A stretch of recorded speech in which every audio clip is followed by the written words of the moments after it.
ಸೆರೆವಾಸದಿಂದಾಗಿ ನಟ ದರ್ಶನ್ ವಿಲ ಸೆಂಟ್ರಲ್ ಜೈಲಲ್ಲಿರೋ ದರ್ಶನ್ಗೆ ಜ್ವರ ಬಂದಿದೆ ಅಂತ ಹೇಳಲಾಗ್ತಾ ಇದೆ. ಆರೋಗ್ಯ ಸಮಸ್ಯೆಗಳು ಉಂಟಾಗ್ತಾ ಇದೆ ಅಂತ. ಜ್ವರದಿಂದ ಬಳಲ್ತಾ ಇದ್ದಾನ ಕಾಟೇರ. ದರ್ಶನ್ ಭೇಟಿ ಸಂದರ್ಭದಲ್ಲಿ ಶಾಸಕ ದರ್ಶನ್ ಪುಟ್ಟಣ್ಣಯ್ಯ ಏನ್ ಹೇಳಿದ್ರು?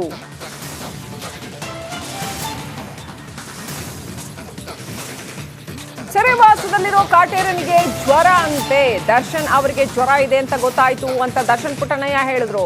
ಆರೋಗ್ಯ ವಿಚಾರಿಸೋದಕ್ಕೆ ಭೇಟಿ ಮಾಡಿದ್ದೀನಿ ಅಂತ ಹೇಳಿದ್ರು. ಜೈಲಿನಲ್ಲಿ ದರ್ಶನ್ ಪುಸ್ತಕ ಓದ್ತಾ ಇದ್ದಾರೆ, ಬೆಳಗ್ಗೆ ಎದ್ದು ಯೋಗ ವ್ಯಾಯಾಮ ಮಾಡ್ತಿದ್ದಾರೆ ಅಂತ ದರ್ಶನ್ ಭೇಟಿ ಬಳಿಕ ಶಾಸಕ ದರ್ಶನ್ ಪುಟ್ಟಣ್ಣಯ್ಯ ಹೇಳಿದ್ರು.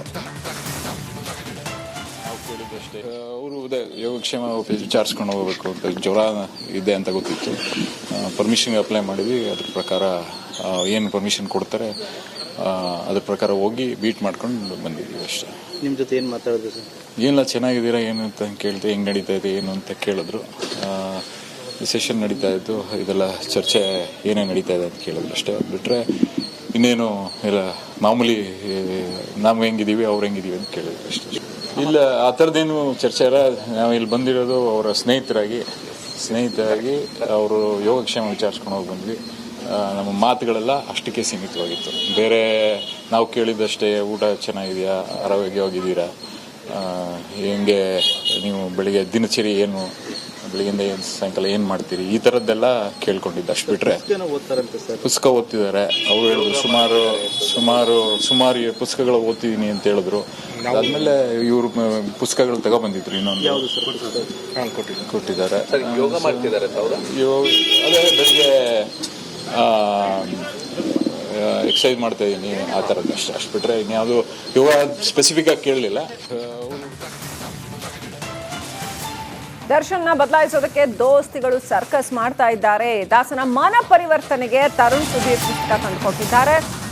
ಮನ ಪರಿವರ್ತನೆ ಆಗುವಂತಹ ಪುಸ್ತಕ ಕೊಟ್ಟಿದ್ದಾರಂತೆ ತರುಣ್ ಸುಧೀರ್. ನಾನು ದರ್ಶನ್ ಅವರಿಗೆ 2 ಪುಸ್ತಕ ಕೊಟ್ಟಿದ್ದೀನಿ, ಲೈಫ್ ಜರ್ನಿ ಹಾಗೂ ಫಿಲಾಸಫಿ ಪುಸ್ತಕ ಕೊಟ್ಟಿದ್ದೀನಿ ಅಂತ ಹೇಳಿದ್ದಾರೆ. ಬದಲಾವಣೆ ಆಗಬೇಕು ಅನ್ನೋ ಅರ್ಥ ಇರುವಂತಹ ಪುಸ್ತಕಗಳು ಅಂತ ಹೇಳಿದ್ದಾರೆ. ದರ್ಶನ್ ಅವರು ತಪ್ಪು ಮಾಡಿಲ್ಲ, ನ್ಯಾಯ ಸಿಗತ್ತೆ ಅಂತ ದರ್ಶನ್ ಭೇಟಿ ಬಳಿಕ ನಿರ್ದೇಶಕ ತರುಣ್ ಸುಧೀರ್ ಹೇಳಿಕೆ ಕೊಟ್ಟಿದ್ದಾರೆ. ಅದು ಅವ್ರಿಗೆ ಮುಂಚೆನೇ ಗೊತ್ತಿದ್ದು. ಏನಿಲ್ಲ, ಅವ್ರು ಯಾವಾಗಲೂ ನಾನು ಯಾವ ಸ್ಮೈಲಲ್ಲಿ ನೋಡಿ ರಿಯಾಕ್ಟ್ ಮಾಡ್ತಿದ್ರು, ಅದೇ ಒಂದು ಸ್ಮೈಲಲ್ಲೇ ಅದೇ ಹೇಳಿಲ್ಲ. ಅವ್ರಿಗಿಂತ ನಮಗೆ ಒಳಗಡೆ ವೀಕ್ ಆಗಿದ್ದೀವಿ ನಾವು ಕಂಪ್ಯಾರಿಟಿವ್ಲಿ. ಸೊ ಸರ್ ಏನಿಲ್ಲ, ಬೇಸಿಕ್ಲಿ ಹೇಗಿದ್ದಾರೆ ಅವ್ರ ಹೆಲ್ತು, ಅದ್ರ ಬಗ್ಗೆನೇ ಚರ್ಚೆ ಆಗಿದ್ದು. ಏನಿಲ್ಲ ಮಗನೇ, ಆರಾಮಾಗಿದ್ದೀನಿ, ಸ್ವಲ್ಪ ಜ್ವರ ಇತ್ತು, ಇವಾಗ ಬೆಟರ್ ಆಗ್ತಾ ಇದ್ದೀನಿ, ನಾನು ಏನು ತೊಂದರೆ ಇಲ್ಲ ಅನ್ನೋ ಥರನೇ ಹೇಳಿದ್ರು. ಸೊ ಅಷ್ಟೇ, ಬೇಸಿಕ್ಲಿ ಅದ್ರ ಬಗ್ಗೆನೇ ಮಾತಾಡಿದೆ ಹೊರತು ಇನ್ನೇನು ಬೇರೆ ಆ ಥರ. ಮದುವೆ ಬಗ್ಗೆ ಅದು ಅವ್ರಿಗೆ ಮುಂಚೆನೇ ಗೊತ್ತಿದ್ದು ವಿಷಯನೇ. ಸೊ ಅದು ನನ್ನ ಮನಸ್ಸಲ್ಲಿ ತೊಳಲಾಟ ಇತ್ತು. ಅವರು ಯಾವುದೇ ಕಾರಣಕ್ಕೂ ನೀನು ಡೇಟ್ ಚೇಂಜ್ ಮಾಡಬಾರ್ದು, ಏನಿದೆ ನೀನು ಆ ಡೇಟಲ್ಲೇ ಮಾಡ್ಕೋ, ನಾನು ಬರ್ತೀನಿ, ನೀನು ಆರಾಮಾಗಿರು ಅನ್ನೋ ಥರನೇ ಅವ್ರಿಗೂ ಒಂದು ನಂಬಿಕೆ ಇದೆ. ಇದೇ ನಾವು ಹೇಳಿದ್ವಲ್ಲ ಸರ್, ನಮಗೆ ಅವ್ರೇನು ತಪ್ಪು ಮಾಡಿಲ್ಲ ಅನ್ನೋದೇ ನಾವು ನಂಬಿಕೆನಲ್ಲೇ ಇದ್ದೀವಿ. ಸೊ ಹಾಗೆ ಆಗಲಿ ಅಂತಲೇ ಪ್ರೇ ಮಾಡ್ತೀವಿ. ಇಲ್ಲ ಸರ್, ಅದೇನು ರೂಲ್ಸ್ ಪ್ರಕಾರದಲ್ಲಿ ಏನಿದೆ, ಸೊ ಆ ವಿಸಿಟಲ್ಲೇ ನಾವು ಅಲ್ಲ ತಮ್ಮ ಮದುವೆಗೆ ಬರಲಿಕ್ಕೆ ಸಾಧ್ಯ. ಅದಕ್ಕೆ ಅದ್ರದ್ದು ಸರ್, ಅದು ನನಗೆ ಗೊತ್ತಿಲ್ಲ, ಅದನ್ನು ಐಡಿಯಾ ಅಷ್ಟು ಅದಕ್ಕೆ ಮುಂಚೆನೇ ಬರ್ತಾರೇನೋ ನಂಬಿಕೆ ಇದೆ ಸರ್. ನಾನು ಆ ಡೇಟ್ಗಿಂತ ಮುಂಚೆ ಬರ್ತಾರೆ ಸರ್. ಇಲ್ಲೆಲ್ಲ ಏನು ತೊಗೊಂಡೋಗಕ್ಕೆ ಬಿಡಲ್ವಲ್ಲ ಸರ್, ನಮ್ಮ ಕೈಲಿ ಏನು ಆ ಥರದ್ದು ಏನಿಲ್ಲ. ಹೌದು ಸರ್. ಸರ್ ಸಿನಿಮಾ ಬಗ್ಗೆ ಏನಾದರೂ ಮಾತಾಡಿದ್ರು? ಇಲ್ಲ ಸರ್, ಏನು ಜನರಲ್ಲಾಗಿ ಹೆಂಗಿದೆ ಸಿನಿಮಾ ಹೊರಗಡೆ ಎಲ್ಲ ಏನು ಅನ್ನೋದಷ್ಟೇ ಬಿಟ್ಟರೆ, ಬೇಸಿಕ್ಲಿ ಆ ಹೆಲ್ತು ಅವ್ರಿಗೆ ಆರಾಮಾಗಿರಿ, ಅದೇ ಮಾತುಕತೆ. ಅತ್ತ ಪವಿತ್ರ ಗೌಡ ಅವರ ತಾಯಿ ಬಂದು ಪವಿತ್ರ ಗೌಡ ಅವ್ರನ್ನ ಭೇಟಿಯಾಗಿದ್ದಾರೆ ಹಾಗೂ ಪವಿತ್ರ ಗೌಡ ಅವರ ಮಗಳನ್ನ ಕೂಡ ಕರ್ಕೊಂಡ್ಬಂದು ಭೇಟಿ ಮಾಡಿಸಿದ್ದಾರೆ. ತಾಯಿ ಭೇಟಿ ಬಳಿಕ ಪವಿತ್ರ ಗೌಡ ಅವರ ಮಗಳ ಮುಖದಲ್ಲಿ ನಗು ಇತ್ತು. ಒಂದೇ ವಾರದಲ್ಲಿ 2ನೇ ಬಾರಿಗೆ ತಾಯಿ ಶೋಭಾ ಅವರು ಪವಿತ್ರ ಗೌಡ ಅವ್ರನ್ನ ಭೇಟಿ ಮಾಡಿದ್ದಾರೆ. ಸಹೋದರ ಕೂಡ ಬಂದಿದ್ರು, ಪವಿತ್ರ ಗೌಡ ಅವರ ಸಹೋದರ ಕೂಡ ಬಂದು ಭೇಟಿ ಮಾಡಿದ್ದಾರೆ. ತಾಯಿ ಜೊತೆಗೆ ಪವಿತ್ರ ಗೌಡ ಸುದೀರ್ಘ ಚರ್ಚೆ ನಡೆಸಿದ್ದಾರೆ ಅಂತ ಹೇಳಲಾಗಿದೆ.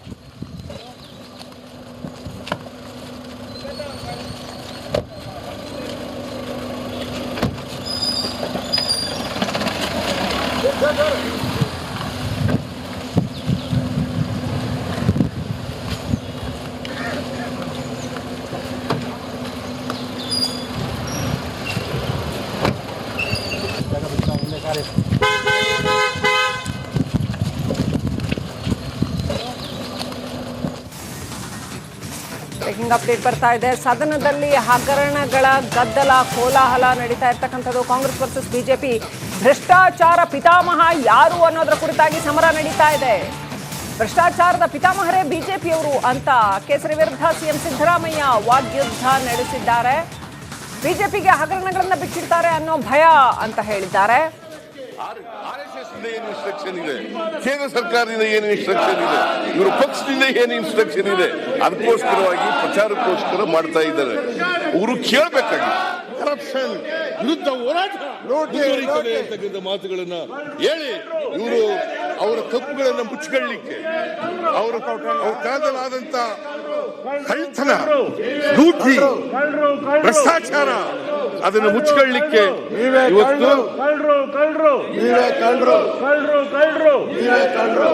ಆಮೇಲೆ ಯಾವತ್ತೂ ಕೂಡ ಈಗ ಇಡಿ ಅವರು ಹಿಂದೆ ಎಲ್ಲ ಬರಲಿಲ್ಲ, ಇಡಿ ಅವರು ಹಿಂದೆ ಎಲ್ಲ ಬರಲಿಲ್ಲ, ಈಗ ಶುರು ಮಾಡಿದ್ದಾರೆ. ಎಷ್ಟರ ಮಟ್ಟಿಗೆ ನಮ್ಮ ಮಿನಿಸ್ಟರ್ಗಳು ಹೇಳಿದ್ರು, ಡೆಪ್ಟಿ ಚೀಫ್ ಮಿನಿಸ್ಟರ್ ಹೇಳಿ ಅಂತ ಹೇಳದ ಇದನ್ನ ಇದು ಕಾನೂನು ರೀತಿ ಮಾಡ್ತಕ್ಕಂಥ ತನಿಖೆನ ಕಾನೂನು ರೀತಿ ಮಾಡಲಿ. We are not afraid of ED, we are not scared of ED, we are not scared of BJP,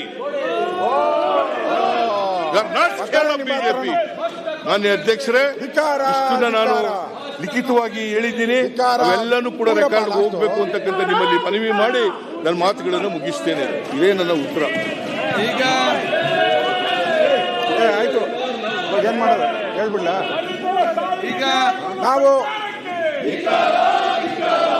ಈಗ ಬಹುಶಃ ಎಲ್ಲರಿಗೊಂದು ಮನವಿ, ಮಳೆ ಬಹಳ ಜೋರಿದೆ ಊರಲ್ಲಿ, ಹಾಗಾಗಿ ಮಾನ್ಯ ಅಧ್ಯಕ್ಷರೇ, ವರ್ತನೆಯಿಂದ ಅಸೆಂಬ್ಲಿ ಗೌರವ ಇದೆಯಲ್ಲ, ಗೌರವ ಹಾಳಾಗಿದೆ, ಸಂಪ್ರದಾಯ ಇದೆಯಲ್ಲ ಹಾಳಾಗಿದೆ. ಇವರು ವರ್ತನೆ, ಇವರು ಈ ತರ ವರ್ತನೆ ಮಾಡ್ತಕ್ಕಂಥದ್ದು ಪ್ರಜಾಪ್ರಭುತ್ವಕ್ಕೆ ಮಾರಕ, ಸಂವಿಧಾನಕ್ಕೆ ಮಾರಕ. ಈಗ ಒಂದು ವಿಶೇಷವಾದ ಮನವಿ, ಇಡೀ ಕರ್ನಾಟಕ ರಾಜ್ಯದಲ್ಲಿ ಬಹಳಷ್ಟು ಇವತ್ತು ಮಳೆಗಾಲದಲ್ಲಿ ಬಹಳಷ್ಟು ಇವತ್ತು ಮಳೆ ನಡೀತಾ ಇದೆ. ಆದ ಕಾರಣ ಕೆಲವು ರಸ್ತೆಗಳು ಕೂಡ ಬಂದ್ ಆಗುವಂಥ ಪರಿಸ್ಥಿತಿ, ಫ್ಲೈಟು ಕೂಡ ಕೆಲವು ಲ್ಯಾಂಡ್ ಆಗುದಿಲ್ಲ. ಎಲ್ಲ ಕೂಡ ಆದಿತ್ಯವಾರ ರಾತ್ರಿ ಬೆಂಗಳೂರು ಬಂದು ಮುಟ್ಟಬೇಕು. ಮತ್ತೆ ದೊಡ್ಡ ವಿಷಯ ಸುದ್ದಿ ಅಂತ ಹೇಳಿದ್ರೆ, ಈ ಸಭೆಯನ್ನು ಸೋಮವಾರ ಬೆಳಿಗ್ಗೆ 10 ಗಂಟೆಗೆ ಮುಂದೂಡಲಾಗಿದೆ. ಈ ತರ ಸಭೆ ನಡೆಸಿದ್ರೆ ನಾವು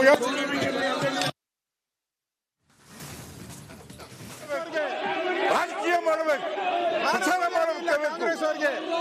ಮಾನ್ಯ ಅಧ್ಯಕ್ಷರೇ, ಇವ್ರ ಕಾಲದ್ದೆಲ್ಲ ಹೇಳ್ತೀನಿ. ಈಗ ನಾನು BC ಪಾಟೀಲ್ ಕನ್ಸರ್ನ್ ಮಿನಿಸ್ಟ್ರು ಕೃಷಿ ಸಚಿವರಾಗಿದ್ದ BC ಪಾಟೀಲ್ ಅವರು ಕೃಷಿ ಇಲಾಖೆಯ ನೌಕರರೇ ಲಂಚ ವಸೂಲಿ ಮಾಡುತ್ತಿದ್ದ ಕುರಿತು ರಾಜ್ಯಪಾಲರಿಗೆ ಪತ್ರ ಬರೆದಿದ್ದರು. ಯಾರು ಬರೆದಿದ್ದರು? ಕೃಷಿ ಇಲಾಖೆ. ಆಮೇಲೆ ಅಂಗನವಾಡಿಗಳಿಂದ ಗರ್ಭಿಣಿಯರು ಮತ್ತು ಮಕ್ಕಳಿಗೆ